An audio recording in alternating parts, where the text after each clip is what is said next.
Welcome to the Banker Lamp. Please enjoy the video. You start inside Settings to get accurate hardware details. Tap Settings, then go straight to About Phone or About Device. This locates model and software identifiers that matter for resolution. Once done, write down the model name and Android version so you know which menu names apply next. Make sure to keep the device unlocked and awake while you proceed. Some Samsung models hide display info behind software information or model number entries, so you'll need that exact model reference before moving on. Now you check the display section for any explicit screen resolution or screen zoom controls.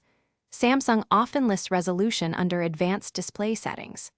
If you don't see pixel values, enable developer options by tapping build number 7 times in About Phone, then return to Settings. Once developer options are on, look for minimum width, DP, and related rendering toggles, which reveal effective density and scaling. Make sure to note the values. These explain why apps appear larger or smaller even when native pixel counts stay the same.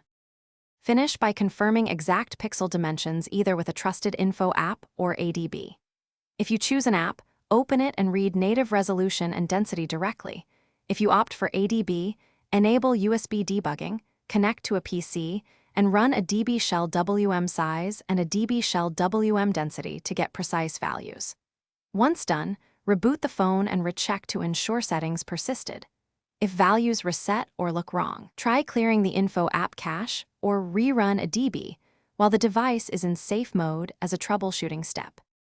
Thanks for watching. If this was helpful, leave a like and consider subscribing. See you next time.